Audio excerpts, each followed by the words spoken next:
करता हूँ।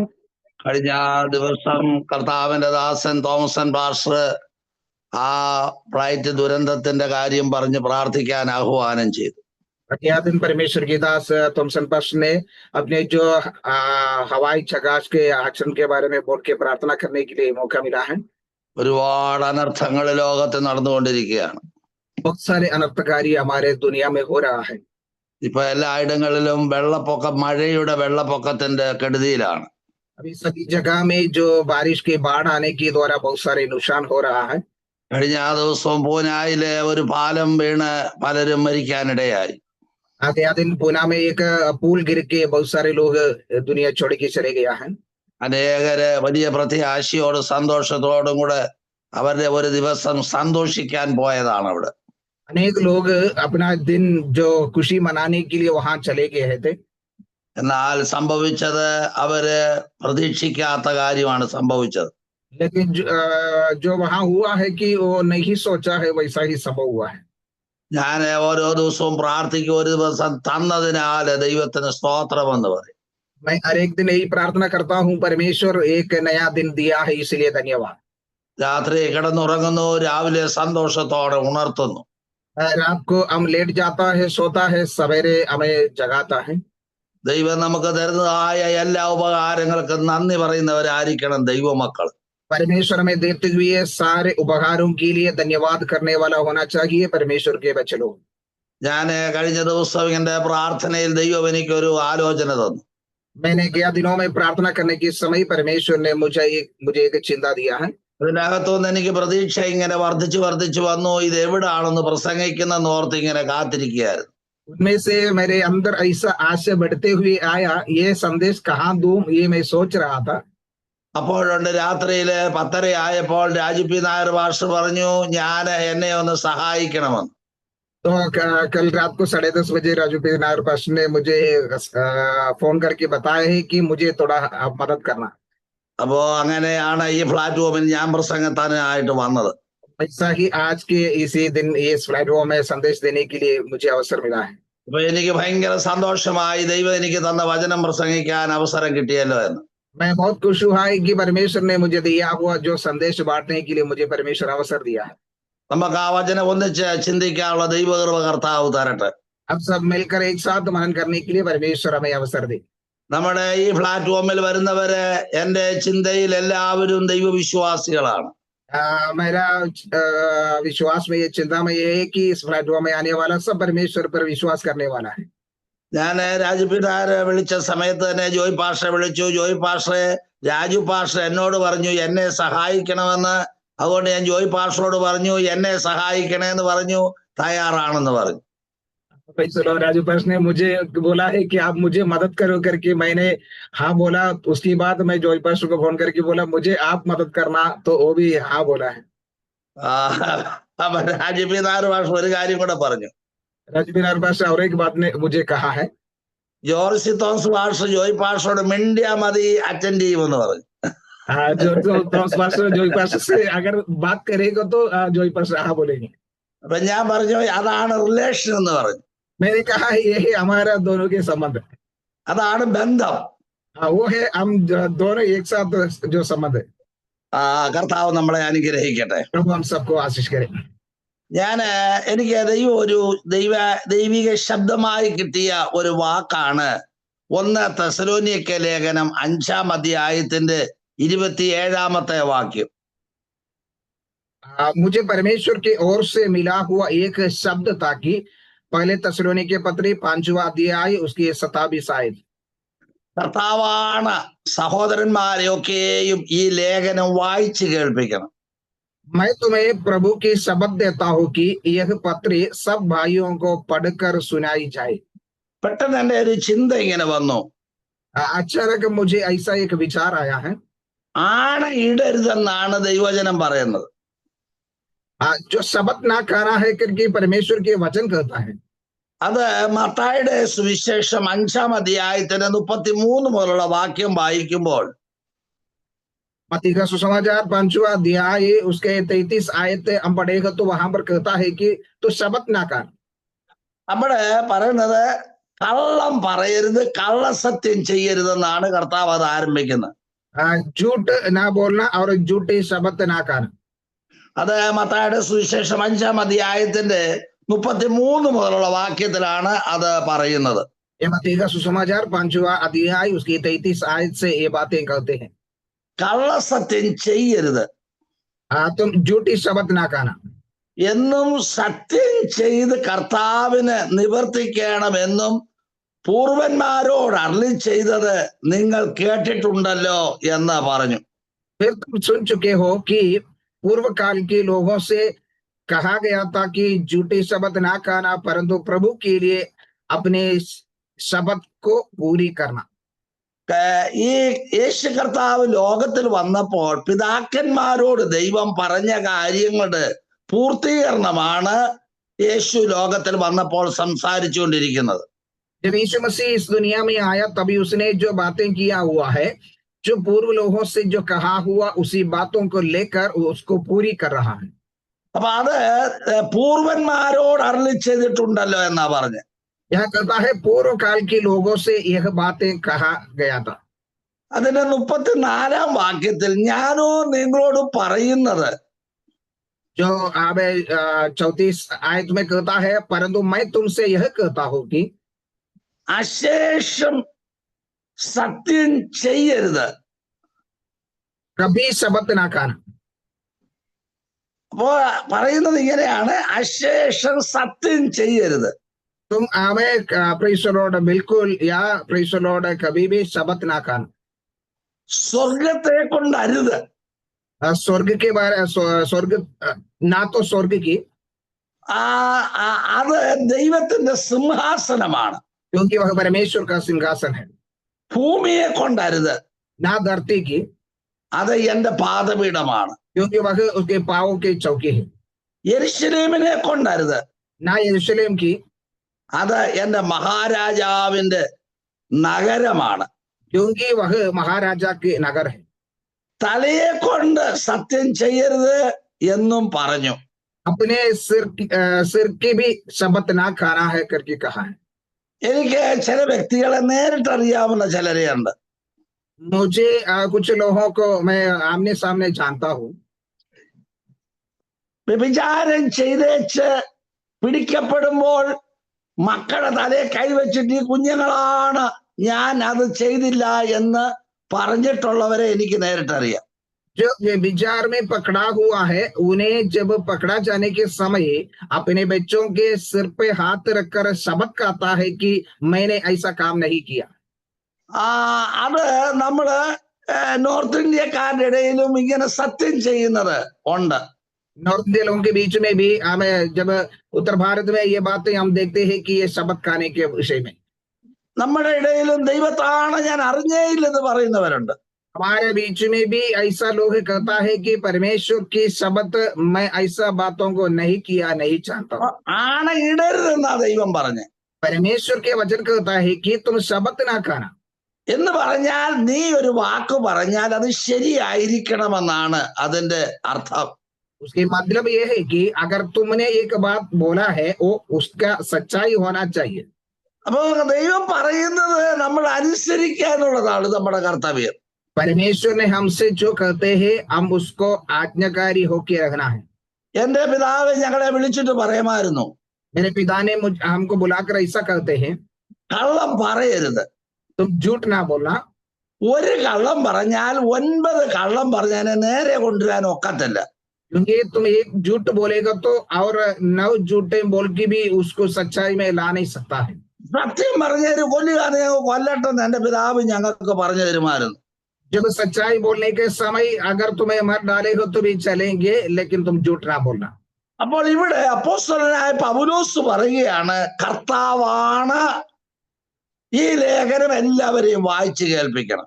लेकिन यहाँ पर प्रेरित पौलुस ऐसा कहा जाता है कि मैं तुम्हें प्रभु की शब्द देता हूँ कि यह पत्री सब भाइयों को पढ़कर सुनाई जाए. ന്യായപ്രമാണ പുസ്തകത്തിലും കർത്താവും പറഞ്ഞു സത്യം ചെയ്യരുതെന്ന്. व्यवस्था में भी प्रभु यीशु मसीह भी यही बातें कहा है कि तुम शब्द ना कहना. കാരണം അവരുടെ ഇടയിൽ അതൊരു രീതി റിവാജായിട്ടങ്ങ് മാറി. അത് അവര് ഒരു എന്തോ ഇങ്ങനെ അങ്ങ് പറഞ്ഞുകൊണ്ട് നടക്കുക. क्योंकि उनके बीच में ऐसा था कि एक रीति रिवाज के समान बोलते ही रहता है। അപ്പൊ അതുകൊണ്ട് പറഞ്ഞു നിങ്ങൾ അത് ചെയ്യരുത്. इसलिए वचन कहता है कि तुम ऐसा ना करना। നിങ്ങൾ പറയുമ്പോൾ സത്യം പറഞ്ഞാൽ മതി. तुम जब बोलेंगे तब सच्चाई को बताएंगे। അപ്പൊ അങ്ങനെ സത്യം പറഞ്ഞിട്ട് എന്തെങ്കിലും വരിക അത് വരട്ടെ. अगर ऐसा सच्चाई बोलने की बात अगर तुम्हें सताई जाता है तो आने दो। എന്നാൽ ഈ വചനത്തിന്റെ ഭാഗം ഞാൻ പറയാനുള്ളതിന്റെ കാരണം പറയാം. लेकिन ये वचन से जो बोलने के कारण मैं बताना चाहता हूँ।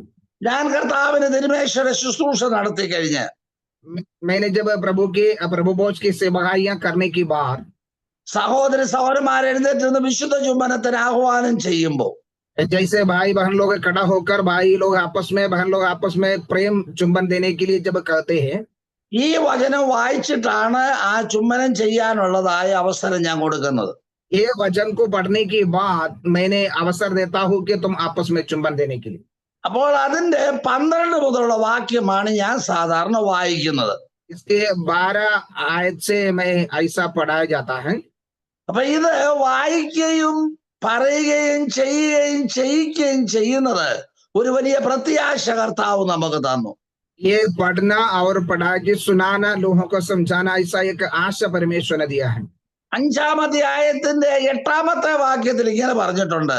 5वां अध्याय उसके 8वां आयत में ऐसा कहते हैं कि നാമോ പകലിലുള്ളവരാകയാൽ വിശ്വാസവും സ്നേഹവും എന്ന കവചവും ശിരസ്ത്രമായി രക്ഷയുടെ പ്രത്യാശയും ധരിച്ചുകൊണ്ട് സുബോധമായിരിക്ക എന്ന് പറഞ്ഞു. पर हम तो दिन के है विश्वास और प्रेम की जिलम पहनकर और उद्धार की आशा के टॉप पहनकर सावधान रहो। അപ്പൊ രക്ഷയുടെ പ്രത്യാശ ധരിക്കുക. हम कहता है कि उद्धार की आशा का टॉप हम पहनना है। 51-ാം സങ്കീർത്തനം 12-ാം വാക്യത്തിൽ വരുമ്പോൾ രക്ഷയുടെ സന്തോഷം എനിക്കിത് തിരികെ തരണമെന്ന് പറഞ്ഞു. 51 भजन संगीत की 12 आयत में हम देखते हैं कि उद्धार की खुशी मुझे लौटा दे। കാരണം ദാവീദിന് ആ രക്ഷയുടെ സന്തോഷം ദൈവം കൊടുത്തതാണ്. क्योंकि दाऊद के जीवन में परमेश्वर ने उस उद्धार की जो खुशी दिया गया था, പാപം ചെയ്തു കഴിഞ്ഞപ്പോൾ ആ സന്തോഷം തന്നെ അങ്ങ് പോയി. जब दावीद ने पाप किया तभी उनके अंदर से उस उद्धार की खुशी नष्ट हो गया। അപ്പൊ അത് ഇന്ന് എല്ലാ മനുഷ്യരിലും അത് വസിക്കുന്ന അങ്ങനെ. आज सभी लोगों के जीवन में आ रहता है। നമ്മൾ പറയും എന്റെ പ്രാഗൽഭ്യം നഷ്ടപ്പെട്ടു പോയെന്ന് പറയും. हम कभी कभी कहता है मुझे जो बोलने का जो हियाब है कभी कभी चले जाता है। അപ്പോ ഈ രക്ഷയുടെ സന്തോഷം കയ്യിൽ നിന്ന് പോയാൽ രക്ഷ കൊണ്ട് ഒരു പ്രയോജനവുമില്ല. अगर उद्धार की खुशी हमारे जीवन से जब नष्ट हो जाता है फिर उद्धार से कुछ फायदा नहीं होता है। ഇന്ന് രക്ഷ നഷ്ടപ്പെടുന്നത് പഠിപ്പിക്കുന്നവരുണ്ട്, രക്ഷ നഷ്ടപ്പെടുന്നില്ലെന്ന് പഠിപ്പിക്കുന്നവരുണ്ട്. എവിടെയും പഠിപ്പിക്കേണ്ടത് എന്റെ കാര്യമല്ലത്. हमें उद्धार जब उद्धार के बारे में उद्धार नष्ट हो जाता है करके सिखाने वाला भी है, उद्धार नष्ट नहीं होता है करके सिखाने वाला भी है, लेकिन मेरा विषय हो नहीं है। രക്ഷയുടെ സന്തോഷം നഷ്ടപ്പെട്ട പിന്നെ എന്തിനാ പിന്നെ ഈ രക്ഷ കൊണ്ട് നടക്കുന്നത്? अगर उद्धार की खुशी जब हमारे जीवन में नष्ट हो जाएगा तो हम उद्धार लेके घूम के कुछ फायदा नहीं है। പയറ് പുഴുങ്ങാൻ അടുപ്പേ വെക്കും, പയറ് പുഴുങ്ങാനായിട്ട് അടുപ്പേ വെക്കും. जब जो चौली है उसको पकाने के लिए जब आग में रखा दिया जाता है, അത് വെള്ളം അങ്ങ് വറ്റിപ്പോയി. उसमें जो पानी तो पूरा सूख गए है, അത് അവിടെ നിന്ന് കരിഞ്ഞങ്ങ് പോകത്തേ ഉള്ളൂ. वो वहां पर ऐसा है कि जल के खराब हो जाता है। രക്ഷയുടെ സന്തോഷം നഷ്ടപ്പെട്ട് കഴിഞ്ഞാൽ പിന്നെ ഈ രക്ഷ കൊണ്ട് ഒരു പ്രയോജനവുമില്ല. अगर उद्धार की खुशी जब नष्ट हो चुके हैं तो फिर वो उद्धार से कुछ फायदा नहीं है। അപ്പൊ അതുകൊണ്ടാണ് ദാവീദ് പറഞ്ഞത് ആ സന്തോഷം എനിക്ക് മടക്കി തരണം, ഞാൻ നേരത്തെ സന്തോഷിച്ച പോലെ എനിക്ക് സന്തോഷിക്കണം. इसी कारण दावीद ने प्रार्थना करता है मेरे जीवन में जो उद्धार की खुशी नष्ट हो चुके हैं वो मुझे वापस दीजिए। അപ്പൊ പൗലോസ് ഇവിടെ പറയുകയാണ് ഈ രക്ഷയുടെ പ്രത്യാശ. അപ്പൊ രക്ഷയ്ക്ക് പ്രത്യാശയുണ്ട്. पौलुस यहाँ कहता है उद्धार की जो आशा है, इसके मतलब यह है कि उद्धार में एक आशा होती है। അപ്പൊ നമുക്ക് അതുകൊണ്ടാണ് രക്ഷിക്കപ്പെട്ട് കഴിയുമ്പോൾ മുഖത്തും പ്രസന്നതയുണ്ടാകും, മനസ്സിന് സന്തോഷമുണ്ടാകും, സ്നേഹത്തിൽ നിന്ന് സന്തോഷമുണ്ടാകും, കൊടുക്ക വാങ്ങലിൽ സന്തോഷമുണ്ടാകും, എല്ലാറ്റിനും വ്യത്യാസം വരുന്നു. इसलिए हम जब उद्धार पाता है तभी हमारा अंदर एक खुशी होता है और लेन देने में खुशी होता है, हमारा प्रेम में और हमारे हर एक कार्य में हम दूसरे से मेल मिलाप में दूसरे से मिलने से सभी में हमको एक आनंद मिल जाता है। ചിലരെ കുറിച്ച് പറയും അറുത്ത കൈക്ക് ഉപ്പ് തേക്കത്തില്ലെന്ന് പറയും, എന്നാൽ ഒരു സഹായം ഒരാൾക്ക് ചെയ്യത്തില്ലെന്ന് പറയും. कुछ लोगों के बारे में ऐसा कहा जाता है कि जो अगर हाथ कट गया है तो थोड़ा नमक लगाने के लिए फायदा नहीं, इसके मतलब इस व्यक्ति ने किसी के लिए भी कुछ भी काम नहीं करते हैं। അങ്ങനെ കൊടുക്കാത്ത ഒരാളെ കുറിച്ച് ഞാൻ ചിന്തിക്കുന്നത് അവർക്ക് ആ രക്ഷയുടെ സന്തോഷം വരുന്നു പോയി. ऐसा जो लोग है अगर किसी के लिए भलाई काम नहीं करते हैं उनके बारे में मैं ऐसा कहता हूँ कि उनके अंदर से उद्धार की खुशी नष्ट हो चुके हैं, ആ സന്തോഷം പോയി കഴിഞ്ഞപ്പോ പിന്നെ ഇനി എന്നോ ചെയ്യാനാ? क्योंकि उस आनंद जो खुशी है उनके जीवन में नष्ट हो गया है तो वो किससे क्या कर सकता है? പിന്നെ അതുകൊണ്ട് ഒരു പ്രയോജനവുമില്ല. आज उससे कुछ भी फायदा नहीं होती। ഇനിയും 12ാമത്തെ വാക്യത്തിൽ വരാം. अभी उसके 12वां आयत में हम आएंगे। സഹോദരന്മാരെ, നിങ്ങളുടെ ഇടയിൽ അധ്വാനിക്കുകയും കർത്താവിൽ നിങ്ങളെ ഭരിക്കുകയും പ്രബോധിപ്പിക്കുകയും ചെയ്യുന്നവരെ അറിഞ്ഞ്. और ये भाइयों, मैं हम तुमसे विनती करता हूं कि जो तुम में परिश्रम करते हैं और प्रभु में तुम्हारे अगुवे हैं और तुम्हें शिक्षा देते हैं उन्हें मानो। അപ്പോൾ ഇവിടെ പറയുന്നു നിങ്ങളുടെ ഇടയിൽ അധ്വാനിക്കുന്നവരുണ്ട്. हाँ, कहता है कि तुम्हारे बीच में परिश्रम करने वाले लोग हैं। ഈ പഴയ ആൾക്കാരൊക്കെ പറയുന്ന ഒരു കഹാവത്തുണ്ട്, ഒരു കാര്യം ഇങ്ങനെ പറയുമാൻ എന്റെ പിതാവ് പറഞ്ഞ് ഞാൻ കേട്ടിട്ടുണ്ട്. जब पुराने लोग ऐसा एक कहावत कहते हैं, परसों के पिताजी भी कहते हुए सुना है। അടുക്കു പറയുന്നവൻ അഞ്ഞാഴി, മുട്ട പറയുന്നവന് മുന്നാഴി എന്നൊരു പഴഞ്ചൊല്ലുണ്ട്. അടുക്കു പറയുന്നവൻ അഞ്ഞാഴി, മുട്ട പറയുന്നവന് മുന്നാഴി. Praise the Lord. जो അഴുക്ക് പറയുന്നു, അടുക്ക് പറയുന്ന പറഞ്ഞാൽ സൂപ്പർവൈസിങ് നടത്തുക. आमीन, praise the Lord. जो आमीन उनको जो बात बोल के काम कराता है उनके लिए आधा है और जो उन्हें परिश्रम करने वाला है उसको पौने मिलते हैं। അപ്പൊ ഇതിന്ന് നമ്മുടെ ഇന്ത്യൻ രീതി അനുസരിച്ചും അങ്ങനെ സൂപ്പർവൈസ് ചെയ്യുന്നവർക്ക്, എഞ്ചിനീയർമാർക്ക് വലിയ ശമ്പളമാണ്. ഓഫീസിരിക്കുന്നവർക്ക് അവിടെ കിടന്ന് കുഴി കുത്തുകയും കഷ്ടപ്പെടുകയും ചെയ്യുന്നവർക്ക് ഒരു ഇച്ചിരി പൈസ കൊടുത്തു വിടും. इसके मतलब ये है कि जो चलाता है, काम कराता है कि उस व्यक्ति को आधा मिलता है, मतलब उनको ज्यादा मिलता है। जब जो परिश्रम करते हैं, जो मेहनत करते हैं, उसको उससे भी आधा या उससे भी कम दिया जाता है। ഞാൻ ഇന്ന് വരെ കണ്ടിട്ടുള്ളതായ 42 വർഷത്തെ കർത്താവിന്റെ വേലയിൽ അത് പെന്തക്കോസ്ത് സമൂഹത്തിൽ ധാരാളം വ്യാപരിച്ചു കിടക്കുന്ന ഒരു കാര്യമാണ്. आमीन। प्रभु के दास के 42 साल की इस सेवकाई में पेंतकोस्त समाज के अंदर भी ये पूरा फैला गया हुआ है। എന്ന് പറഞ്ഞാൽ ഫീൽഡിൽ കർത്താവിൽ അധ്വാനിക്കുന്നവർക്ക് ഒരു ഇച്ചിരി പരാപരം കഞ്ഞി കുടിച്ചു പോകാനുള്ള കൊടുക്കും, മറ്റൊരു വാരി കൂട്ടുകയും ചെയ്യും. इसका मतलब ये है कि जैसे फील्ड में काम करते हैं, परिश्रम करते हुए प्रभु के दास लोग हैं, उन्हीं लोगों को थोड़े से कुछ देते हैं और जो उन्हें चलाने वाला है वो सब कुछ जमा कर रखता है। അപ്പൊ 12ാമത്തെ വാക്യത്തിൽ പറയുന്നത് നിങ്ങളുടെ ഇടയിൽ അധ്വാനിക്കുന്നവര്. 12 आयत में यही कहा जाता है कि तुम्हारे बीच में जो परिश्रम करते हैं, കർത്താവിൽ നിങ്ങളെ ഭരിക്കുന്നവര്, ഭരിക്കുക, और प्रभु में तुम्हारे अगुवे हैं, പ്രബോധിപ്പിക്കുക, और तुम्हें शिक्षा देते हैं। ആ ചെയ്യുന്നവരെ അറിഞ്ഞ് അവരുടെ വേല നിമിത്തം ഏറ്റവും സ്നേഹത്തോടെ വിചാരിക്കണം എന്ന് നിങ്ങളോട് അപേക്ഷിക്കുന്നു. हमें उनके काम के निमित्त उन्हें तुम आदर दिया जाना है, मैं तुम्हें विनती करता हूँ। അപ്പോൾ അവരൊരു വേല ചെയ്യുന്നവരാണ്, വേലക്കാരൻ. क्योंकि वो काम करने वाला है, सेवक लोग है। അവരെ ഏറ്റവും അധികം ആദരിക്കുകയും ബഹുമാനിക്കുകയും ചെയ്യണമെന്ന് സഭയോട് പൗലോസ് അപ്പോസ്തലൻ പറയുകയാണ്. उन्हें सबसे ज्यादा आदर किया जाना चाहिए, ये प्रेरित पौलोस कलीसिया को चेतावनी देता है। ഞാൻ ഒരു സഭയിലും ദശാംശത്തെ കുറിച്ച് പ്രസംഗിച്ചിട്ടില്ല എന്ന് പറഞ്ഞാൽ എനിക്ക് കിട്ടിയില്ല, കുറഞ്ഞു പോയി എന്ന് പറഞ്ഞ് ഞാൻ പ്രസംഗിച്ചിട്ടില്ല. मैंने कोई भी कलीसिया में ये दशांश के बारे में जो मुझे नहीं मिला है, नहीं तो जो मिला हुआ कम है करके मैं उन्हें नहीं सिखाता है। ഞാൻ അവർ തരുന്നത് മേടിക്കും എന്നുള്ളൂ, അല്ലാതെ ഞാൻ അതിനെ കുറിച്ച് ബാർഗിങ് നടത്തിയിട്ടില്ല. वो देता है, वो लेते हैं, लेकिन उसके बारे में मैंने ऐसा बातचीत नहीं किया हुआ है। ഒരു സഭയിൽ പോലും എന്തോ കിട്ടുമെന്ന് ചോദിച്ച് ഞാൻ പോയിട്ടില്ല. कोई भी कलीसिया में वहां से क्या मिलेंगे ये सोच कर मैं नहीं गया है। കിട്ടുന്നത് മേടിക്കും, സ്തോത്രം ചെയ്യും. जो देता है वो लेगा, धन्यवाद करेगा। വചനത്തിന് യാതൊരു ഇളവും വരത്തില്ല. वचन में कुछ भी कमी घटी नहीं लगाता है। അതെനിക്ക് ദൈവം തന്ന ഒരു ദാനമാണ്. അത് Sorry? ദൈവം തന്ന ഒരു ദാനമാണ്. क्योंकि परमेश्वर मुझे दिया वो एक दान है ये। പക്ഷെ നമ്മുടെ പിതാക്കന്മാര് പറയും ആശാന് കൊടുക്കാത്തത് വൈദ്യന് കൊടുക്കുമെന്ന് പറയും. लेकिन हमारे पिता लोग ऐसा सिखाई देता है कि जो सिखाने वालों को नहीं देता है वो पैसा लेके वैद्य को देता है। എനിക്ക് അടുത്ത സമയത്ത് ഒരു അനുഭവം ഉണ്ടായി.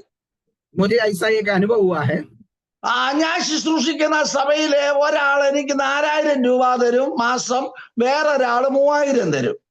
मैं सेवकाई करते हुए कलीसिया में एक व्यक्ति मुझे 4000 देते थे, दूसरे एक व्यक्ति 3000 देते थे। ഇവരോട് വേറൊരാള് പറഞ്ഞു, പാർശ്വന്റെ വീട് വെച്ച് താമസിക്കും, ഇഷ്ടംപോലെ കാശൊന്ന് കൊടുക്കണ്ടെന്ന് പറഞ്ഞു. हाँ, उनसे दूसरा एक व्यक्ति ने ऐसा कहा है कि पास्टर के पास बहुत सारे पैसा है, पास्टर ऐसा बड़ा घर बना के उसमें रहता है, इसलिए पास्टर को पैसा देना जरूरी नहीं। കഴിഞ്ഞ ഒക്ടോബർ മാസം മുതൽ ഇവരെനിക്ക് തരുന്നതങ്ങ് നിർത്തി. गया अक्टूबर महीना से उन लोग मुझे देना बंद कर दिया। ഞാൻ ദൈവത്തോട് പറഞ്ഞൊന്നുമില്ല, കർത്താവേ നീ മേടിച്ചോണെന്നും പറഞ്ഞു അവരെ ആശ ചെയ്ത് ഞാൻ പ്രസംഗിച്ചിട്ടുമില്ല, ദൈവത്തോട് പ്രാർത്ഥിച്ചിട്ടുമില്ല. हाँ, परमेश्वर आप उन्हें देखो, उनके बारे में आप कुछ फैसला करो करके मैं परमेश्वर से प्रार्थना भी नहीं किया और उनके बारे में मैं कलीसिया में भाषण भी नहीं दिया। പക്ഷേ കെട്ടുകണക്കിന് കൊണ്ട് ആശുപത്രി കൊടുക്കുക രണ്ടുപേരും. लेकिन अभी वो ऐसा जो पैसा हॉस्पिटल में देता है कि हाँ मैं गिन नहीं सकता है, उतना पैसा देता है।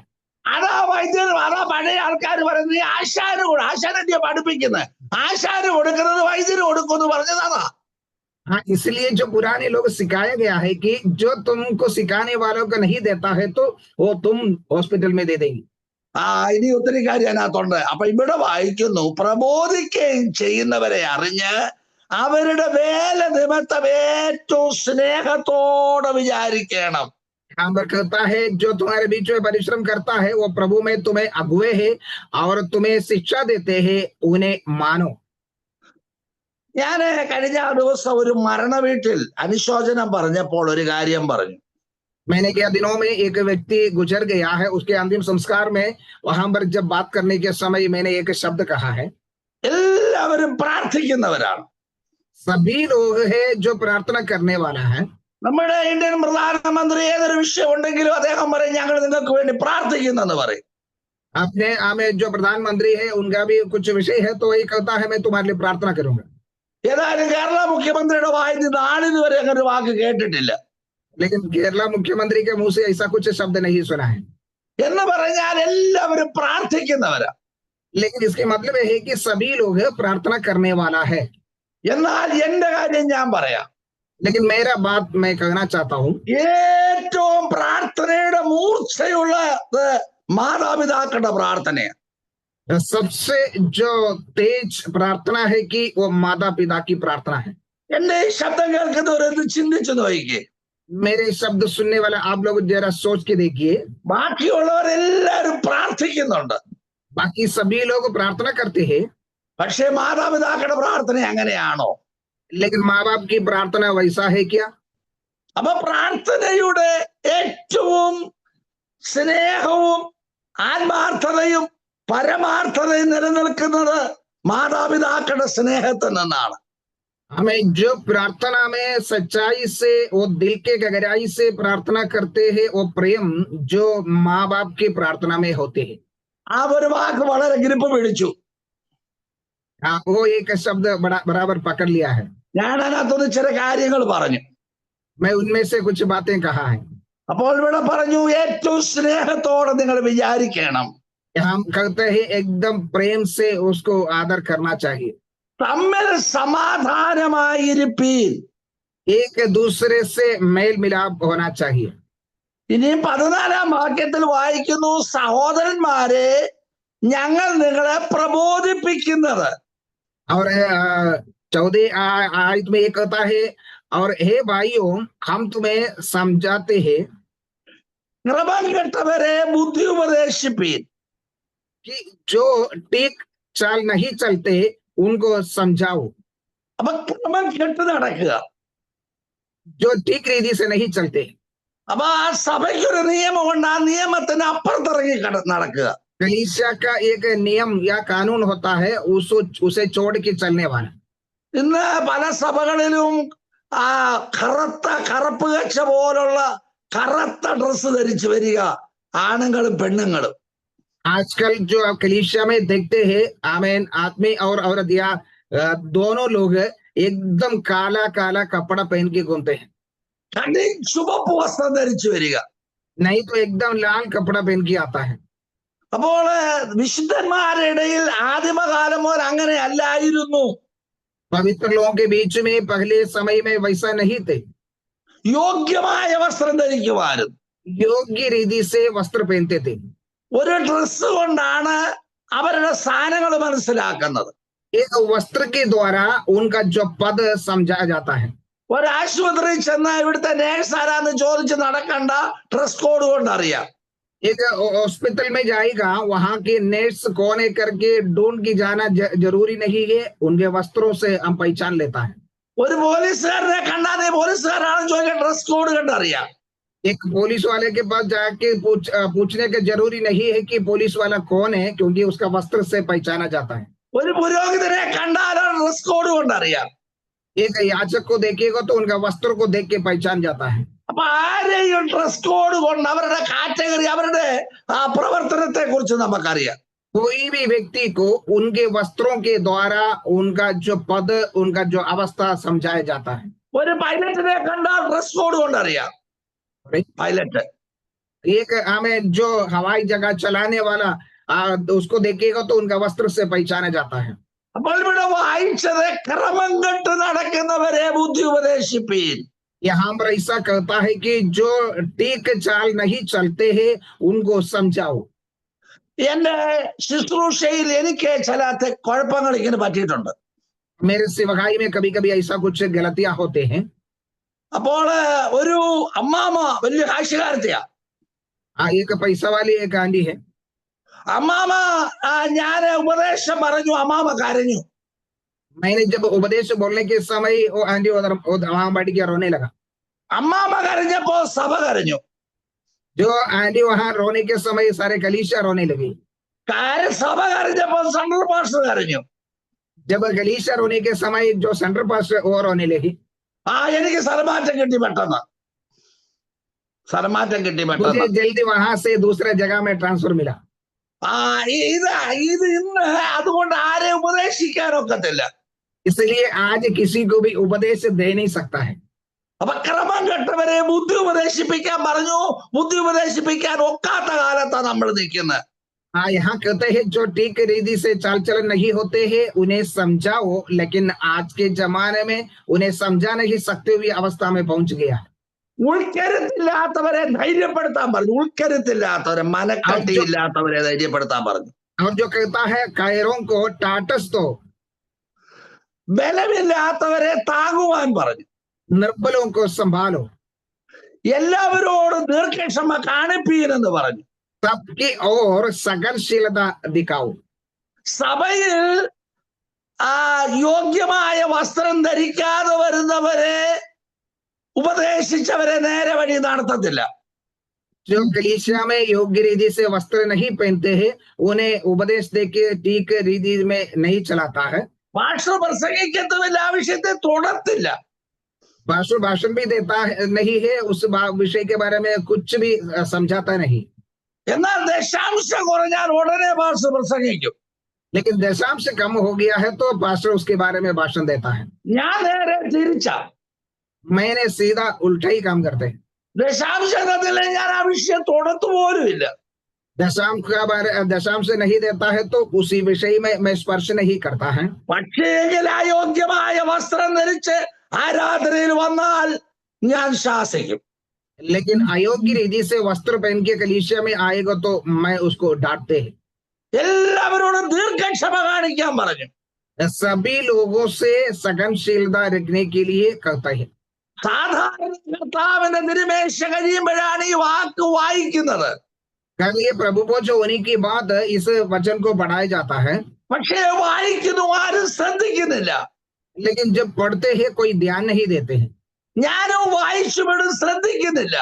मैं भी पढ़ के ऐसा छोड़ता हूँ लेकिन उसका ध्यान नहीं देते। പക്ഷെ എനിക്ക് ശ്രദ്ധ തന്ന വാക്യമാണ് ഞാൻ വായിച്ചത്. लेकिन मुझे परमेश्वर ने जो ध्यान दिया है उस शब्द को मैं पढ़ाया। കർത്താവാണ് ഈ ലേഖനം എല്ലാവരെയും വായിച്ചു കേൾപ്പിക്കണം. हमें यहाँ कहता है कि हमें प्रभु के शब्द इस पत्रियों को सबको पढ़ के सुनाओ। ഇനി 15ാമത്തെ വാക്യത്തിൽ പറയുന്നു, अभी यहाँ जो 15 आयतों में यह कहा जाता है, ആരും തിന്മയ്ക്ക് പകരം തിന്മ ചെയ്യാതെ ഇരുപ്പാൻ നോക്കുവീൻ.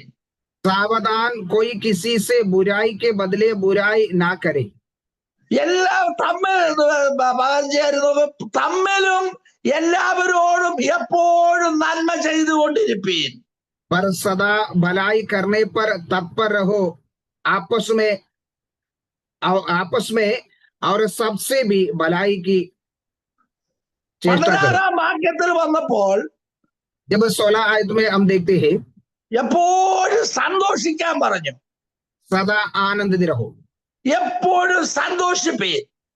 सदा आनंदित रहो, ഇടവിടാതെ പ്രാർത്ഥിപ്പീൻ എന്ന് പറഞ്ഞു. निरंतर प्रार्थना में लगे रहो। നിങ്ങൾ പുറത്ത് പറയരുത്, ഞാൻ ഒരു കാര്യം പറയാം. अब बाहर नहीं बोलना, एक बात मैं आपको बताएंगे। അപ്പോ ഒരു പ്രാവശ്യം ഞാൻ മക്കളുടെ കൂടെ ആയിരുന്ന സമയത്ത് एक बार मैं बच्चों के साथ थे, എന്റെ ബന്ധുക്കാരത്തി അവിടെ ഉണ്ട്. ബോംബെ വെച്ച എന്റെ ബന്ധുക്കാരത്തി അവിടെ ഉണ്ട്.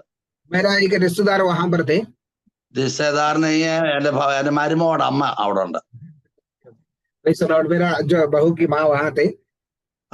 അപ്പോ ഏതോ വിഷയം പറഞ്ഞ് ജിജോ പാസ്റ്റർ വലിയ സ്ട്രിക്റ്റ് ആണെന്ന് പറഞ്ഞിട്ട് വേറെ ചില കാര്യങ്ങൾ പറഞ്ഞു. कुछ बातें कहने के बाद बोला है जिजो पास्टर बहुत स्ट्रिक्ट है। അപ്പൊ ഞാൻ ചോദിച്ചു, പിന്നെ അവക്ക് മറ്റ് പ്രയാസങ്ങൾ വല്ലതും അദ്ദേഹം മനപ്രയാസം വരുത്താൻ വല്ലതും പറയുന്നുണ്ടോ എന്ന് ചോദിച്ചു. मैंने ये पूछा है कि उनका पत्नी को दिल की दुख देने का कुछ बातें वो कहते हैं क्या? അപ്പൊ പറഞ്ഞു വന്നപ്പോ ഞാൻ ചോദിച്ചു, അവള് പ്രസവിക്കുന്നില്ല എന്ന് പറഞ്ഞ് അവളെ ഭാരപ്പെടുത്തിയിട്ടുണ്ടോ എന്ന് ചോദിച്ചു. मैंने ये पूछा है कि उसको बच्चा को जन्म नहीं देती करके बोल के उनको कुछ सताते है क्या? ഞാനോ എന്റെ ഭാര്യയിൽ നിന്നോ ഏതെങ്കിലും ഒരു വിഷമവാക്ക് അവക്ക് വന്നിട്ടുണ്ടോ എന്ന് ചോദിച്ചു.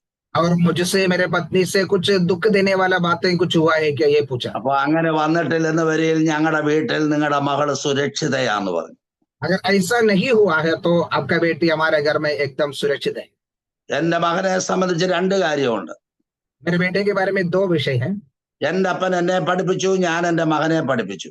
मेरे पिता मुझे सिखाया, मैंने मेरे बच्चों को सिखाया। പുരുഷന് അധീനപ്പെടുന്ന സ്ത്രീയാണ് ഏറ്റവും മഹത്വമുള്ള സ്ത്രീ. जो पुरुष के अधीन में रहते हैं जो स्त्री है वो है एकदम महत्वपूर्ण जो आदरणीय स्त्री। ഞാൻ എന്റെ ഭാര്യയോട് പറയും ഓവർടേക്ക് ചെയ്യരുതെന്ന് പറയും. मैं मेरा पत्नी से कहता है तुम कभी ओवरटेक मत करना। അപ്പൊ അത് അനുവദിക്കത്തില്ല, എന്റെ മോനും അനുവദിക്കത്തില്ലെന്ന് പറയും. वो मैं भी अनुमति नहीं देता है, मेरा बेटा भी अनुमति नहीं देता है। അവള് ഒരു കർത്താവിന്റെ ദാസന്റെ ഭാര്യയാണ്. क्योंकि वह एक प्रभु के दास की पत्नी है। അവര് സമൂഹത്തെ അഭിമുഖീകരിക്കുന്നവരാണ്. वो समाज को सामने करने वाला व्यक्ति है। ഞാനത് പറഞ്ഞപ്പോ അവർക്ക് ഭയങ്കര സന്തോഷമായി. मैं ये बातें कहने के समय वो बहुत खुश हो गया। കാരണം അവക്ക് ഞങ്ങളുടെ വീട്ടിൽ യാതൊരു ഭാരം പ്രയാസം വരാനുള്ള വാക്കുകൾ കൊണ്ട് പോലും അവളെ ഭാരപ്പെടുത്തിയിട്ടില്ല. क्योंकि हमारे घर में उन्हें शब्दों से भी ऐसा कुछ उन्हें दुख देने के लिए मौका नहीं मिला है।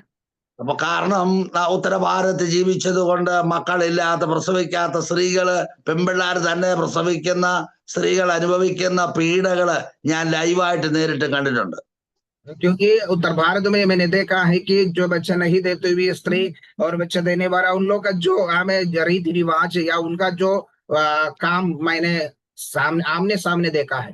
അപ്പോൾ അതൊരു വലിയ ഭയങ്കര ചിന്തയ്ക്ക് അത് കാരണമായി. क्योंकि वो बहुत सोचने का एक बात हुआ है। 16 വാക്യം പറയുന്നു, എപ്പോഴും സന്തോഷിപ്പീൻ. ये 16 आयत में कहता है कि सदा आनंदित रहो। എല്ലാത്തിനും സ്തോത്രം ചെയ്യണം. हमें हर बातों के लिए धन्यवाद करना। ഏത് സുഖമോ ദുഃഖമോ എന്ത് സംഭവം ഉണ്ടായാലും അതിന് സ്തോത്രം ചെയ്യുന്നവരായിരിക്കണം ദൈവമക്കള്. अगर तुम्हारे जीवन में सुख हो दुख हो कौन सा भी हालत में हो तुम हमेशा धन्यवाद करने वाला होना चाहिए। ഇടപെടാതെ പ്രാർത്ഥിപ്പീൻ. निरंतर प्रार्थना में लगी रहो। അപ്പൊ എപ്പോഴും സന്തോഷിക്കണം. तो सदा आनंदित रहना है। ഇടപെടാതെ പ്രാർത്ഥിക്കണം. निरंतर प्रार्थना में लगी रहना है। എല്ലാത്തിനും സ്തോത്രം ചെയ്യണം. हर बातों में धन्यवाद करना है।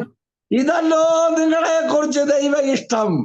क्योंकि तुम्हारे लिए मसीह यीशु में परमेश्वर की यही इच्छा है। ആത്മാവിനെ കെടുക്കരുത്. आत्मा को ना बुझाओ। ആത്മാവിനെ കെടുക്കരുത്. आत्मा को ना बुझाओ। പ്രവചനം തുച്ഛീകരിക്കരുത്. भविष्यवाणियों को तुच्छ ना जानो। സകലവും ശോധന ചെയ്ത് നല്ലത് മുറുകെ പിടിക്കണം. सब बातों को परखो, जो अच्छी है उसी पकड़े रहो। സകലവിധ ദോഷവും വിട്ടകലണം. सब प्रकार की बुराई से बचे रहो। ഇനിയും അത്രയും കാര്യം പറഞ്ഞിട്ട് പറയുക. इतना बातों को कहने की बात उसने ऐसा कहता है कि 23 വാക്യം പറയുന്നു, 23 आयत में ऐसा कहते हैं कि സമാധാനത്തിന്റെ ദൈവം തന്നെ നിങ്ങളെ മുഴുവനും ശുദ്ധീകരിക്കുമാറാകട്ടെ. शांति का परमेश्वर आप भी तुम्हें पूरी रीति से पवित्र करे। ആ വാക്ക് നോക്കിയേ, സമാധാനത്തിന്റെ ദൈവം. इस वचन को आप ध्यान दीजिए, शांति का जो परमेश्वर നിങ്ങളെ മുഴുവനും ശുദ്ധീകരിക്കുമാറാകട്ടെ. आप भी तुम्हें पूरी रीति से पवित्र करे। നമ്മുടെ പ്രത്യാശ അതാണ്. हमारा जो आशा यही है। മരണ വീട്ടിൽ വാക്കാ ഞാൻ ഈ പറയുന്നത്, ഞാൻ പറഞ്ഞിട്ടുള്ളത് പറയുന്നത്. जो मृत्यु के घर में मैंने बोला बातों को मैं यहाँ कहते हैं। ഭാവി പ്രതീക്ഷയും ഭാവി പ്രത്യാശയും ഉള്ളത് ദൈവമക്കൾക്ക് മാത്രമേ ഉള്ളൂ. जो भविष्य में आशा और जो प्रीस लॉर्ड उनका जो चिंता या उनके लिए जो कुछ आशा है केवल मसीह लोगों को। നിങ്ങളുടെ ആത്മാവ്, तुम्हारा जो आत्मा है, പ്രാണനും ദേഹവും അശേഷം നമ്മുടെ കർത്താവായ യേശു ക്രിസ്തുവിന്റെ പ്രത്യക്ഷതയിൽ അനന്യമായി വെളിപ്പെടുമെന്ന് കാക്കപ്പെടുമാറാകട്ടെ. और तुम्हारी आत्मा और प्राण और देह हमारे प्रभु यीशु मसीह के आने तक पूरे पूरे और निर्दोष सुरक्षित रहे। നമ്മുടെ ബൈബിളിൽ ഒഴികെ ഒരു മതങ്ങളും ഈ ഒരു വാക്ക് പറയത്തില്ല. हमारा बाइबल छोड़ के दूसरा कोई भी धर्म ग्रंथ में ये बातें नहीं कहते हैं। ഒരു മതത്തിനും ആധികാരികതയില്ല നമുക്കിതുപോലൊരു പുനർജനനം ജീവിതമുണ്ട് എന്ന്. और कोई भी धर्म ग्रंथ में ऐसा नहीं बताता है कि ऐसा एक नया जिंदगी और हमारे लिए आगे है। യേശുവിന്റെ ചിന്ത ഒഴികെ മറ്റൊരു മതത്തിനും ഈ ആധികാരികത പറയാൻ ഒക്കത്തില്ല. हमारे यीशु मसीह के वचन के सिवाय दूसरा कोई भी धर्म में ये बातों को नहीं कहा जाता है। വലിയ പ്രതീക്ഷയാണ് തരുന്നത്. നമ്മുടെ ശരീരം, ആത്മാവ്, പ്രാണൻ നമ്മുടെ കർത്താവ് വരുമ്പോൾ വെളിപ്പെടുമെന്നുള്ളത്. जो बड़ा एक आशा हमें दिया जाता है कि हमारी आत्मा और प्राण और शरीर प्रभु यीशु मसीह के आने तक पूरे पूरे सुरक्षित और निर्दोष रहे। എന്നിട്ട് പറയുന്നു, നിങ്ങളെ വിളിച്ച ദൈവം വിശ്വസ്തനാണ്. उसकी बात कहते हैं कि तुम्हारा जो बुलाने वाला सच्चा है। നമ്മളെ വിളിച്ച ദൈവം വിശ്വസ്തനാണ്. हमें जो बुलाया हुआ परमेश्वर है वो सच्चा है। അവനത് നിവർത്തിച്ചു തരും. और वह ऐसा ही करेगा। എന്നിട്ട് പറയും 25 വാക്യം, സഹോദരന്മാരെ ഞങ്ങൾക്ക് വേണ്ടിയും പ്രാർത്ഥിപ്പീൻ. के बाद 25 आयत में कहता है, ए भाइयों हमारे लिए प्रार्थना करो। ഞങ്ങൾക്ക് വേണ്ടിയും പ്രാർത്ഥിപ്പീൻ. हमारे लिए ही प्रार्थना करो। ഒരു ദൈവദാസൻ വേല സ്ഥലത്ത് പോകുമ്പോൾ, एक परमेश्वर का सेवक अपने सेवकाई की जगह में जाने के समय, അവർ യുദ്ധഭൂമിയിലാണ് നിൽക്കുന്നത്. क्योंकि वो लड़ाई के रणांगण में खड़ा है। ആ യുദ്ധഭൂമിയിൽ നിൽക്കുമ്പോൾ അവർ ശത്രുവുമായിട്ടുള്ള പോരാട്ടത്തിലാണ്. वह जो युद्ध भूमि खड़ा होने के समय वह शत्रुओं के साथ लड़ाइयां करता है। ഞാനിപ്പോൾ ഒരു പുതിയ വേറെ സ്ഥലത്ത് പോയി പ്രവർത്തിക്കുന്നുണ്ട്. मैं अभी एक नया जगह में जाके सेवकाइयां कर रहा है। ഇന്നലെ എനിക്ക് സ്വതന്ത്ര കാഴ്ച കിട്ടി 170 രൂപ. कल मुझे जो वहां से दान मिला है कि 170 रुपया। കഴിഞ്ഞ മാസത്തെ വരുമാനം വേണ്ട 1800 രൂപ ഉണ്ടായിരുന്നു, ഒരു മാസത്തെ വരുമാനം. क्योंकि गया महीना भी एक महीना का हमें 1800 रुपया वहां के जो इनकम मिला है। എനിക്കും എന്റെ ഭാര്യയ്ക്കും വളരെ സന്തോഷമാണ് പോകാൻ. हमें मुझे और मेरे पत्नी को वहां जाने के लिए बहुत खुशी है। പക്ഷേ എന്റെ ഭാര്യയെ തള്ളിയിട്ട് കയ്യും കാലും തല്ലി ഓടിക്കാൻ പിശാച് നോക്കി. लेकिन मेरे पत्नी को गिराकर हाथ पैरों को तोड़ने के लिए शत्रु योजना बनाया। എന്റെ ദൈവം തമ്പുരാൻ രക്ഷപ്പെടുത്തി. मेरे परमेश्वर ने वहां से बचा लिया। ഇന്നലെ ബൈക്കിൽ ആരാധന കഴിഞ്ഞുകൊണ്ട് തിരിച്ചപ്പോൾ വണ്ടി സ്ലിപ്പായി. कल भी आराधना होके आने के समय गाड़ी थोड़ा स्लिप हो गया। ഞാൻ വിചാരിച്ചു എന്ത് സംഭവിക്കുമെന്ന്. मैंने सोचा है कुछ भी हो सकता है। കർത്താവുള്ള കൈകളിൽ താങ്ങുമെന്ന് പറഞ്ഞത് ഇന്നലെയും കണ്ട് സന്തോഷിച്ചു. जब परमेश्वर अपने हाथों में दाम लेता है करके जो कहता है वो कल भी मैं देखकर आनंदित हुआ है। കാരണം അങ്ങനെ മത്സര ഹൃദയത്തെ ഗ്രഹത്തിന്റെ നടുവിലാണ് വേല ചെയ്യുന്നത്. മത്സരിക്കുന്നവരുടെ നടുവിലാ വേല ചെയ്യുന്നത്. जो हमें बलवा करने वाले लोगों के बीच में मैं सेवकाइयां करता है। അപ്പോൾ ഇവിടെ പറഞ്ഞ് ഞങ്ങൾക്ക് വേണ്ടി നിങ്ങൾ പ്രാർത്ഥിക്കാൻ പറഞ്ഞു. इसलिए यहाँ कहते हैं कि तुम हमारे लिए भी प्रार्थना करो। നമ്മൾ പ്രാർത്ഥിച്ചെങ്കിൽ മാത്രമേ ഒരാളുടെ വേല അവിടെ വിജയിക്കത്തുള്ളൂ. हम अगर प्रार्थना करेगा तो वहां के जो लोगों की सेवकाइयां बढ़ सकता है। ഉത്തരഭാരതത്തിലെ വേലയെ കുറിച്ച് എനിക്ക് അറിയാം. उत्तर भारत की सेवकाइयों के बारे में मैं जानता हूँ। ശരിയായിട്ട് പിശാചുമായിട്ട് നല്ല യുദ്ധം ചെയ്തെങ്കിലേ അവിടുത്തെ വേല വിജയിപ്പിക്കാൻ ഒക്കത്തുള്ളൂ. वहां पर बराबर शैतान के साथ लड़ाइयां नहीं करेगा तो वहां का सेवकाइयों को बढ़ा नहीं सकता है। ഒരു വേല സ്ഥലത്ത് പ്രശ്നമുണ്ടാകുന്നുവെങ്കിൽ കരുതിക്കോടെ വിജയത്തിന്റെ സംഭവമാണ്. अगर एक जगह में तुम्हारे विरुद्ध या सताया जाता है तो ये समझ लो कि वहां पर सेवकाइयां बढ़ने वाला है। നമ്മുടെ ശുശ്രൂഷയിൽ അങ്ങനെയാണ് ദൈവം വെളിപ്പെടുത്തുന്നത്. हमारा सेवकाई में परमेश्वर वही प्रकट कर किया जाता है। അപ്പോ പൗലോസ് പറഞ്ഞു ഞങ്ങൾക്ക് വേണ്ടി നിങ്ങൾ പ്രാർത്ഥിക്കുക. हम पौलुस कहता है भाइयों हमारे लिए प्रार्थना करो। എന്നിട്ട് പറഞ്ഞു സഹോദരന്മാരെ വിശുദ്ധ ചുംബനം ചെയ്ത് നമസ്കരിക്കാൻ പറഞ്ഞു. ये बात कहता है सब भाइयों को पवित्र चुंबन से नमस्कार करो। 27 വാക്യത്തിൽ കർത്താവാണ് എന്നൊരു വാക്യം ചേർത്തു. हमें 27 आयत में वह कहता है कि प्रभु की शब्द ആണയിട്ട് പറയുകയാണ്. ആണയിടരുതെന്ന് പറഞ്ഞു പൗലോസ്, ആണയിട്ട് പറയുന്നു കർത്താവാണ്. പറഞ്ഞു. या जो शब्द नहीं कहना है करके परमेश्वर कहा है, लेकिन यहाँ पर प्रेरित पौलुस शब्द का के वो सिखाता है कि അത് യേശുവിനെ കർത്താവിനെ കുറിച്ച് പറഞ്ഞു കർത്താവാണ് എന്ന് പറഞ്ഞാൽ ഇതിന്റെ മുഴുവൻ ആധികാരികത്വം കർത്താവിൻ്റെതാ. हमें यहाँ पर कहता है जो प्रभु के शब्द, इसके मतलब इसका सब कुछ जो प्रभु के जिम्मेदारी में। അതുകൊണ്ട് ഞാൻ അവനെ മുൻനിർത്തി പറയുന്നു, ആ യേശുവിനെ നോക്കി പറയുന്നു. इसलिए मैं यीशु मसीह को देखकर उन्हें आदर दे के ये कहता हूँ कि സഹോദരന്മാരെ ഒക്കെയും ഈ വചനം വായിച്ചു കേൾപ്പിക്കണം. हमें सभी भाइयों को यही पत्री जो पढ़ के सुनाना है। വെളിപ്പാട് പുസ്തകം 1-ാം അധ്യായം 1-ാം വാക്യം വന്നപ്പോൾ പറഞ്ഞു, जब प्रकाशित वाक्य पहले अध्याय पहले आयत में एक होता है कि ഈ പ്രവചനത്തിന്റെ വാക്കുകൾ വായിച്ചു കേൾപ്പിക്കുക, इस भविष्यवाणी के शब्दों को पढ़ के सुनाओ, ഇത് പ്രമാണിക്കുക. इसको आज्ञाकारी होके रहो।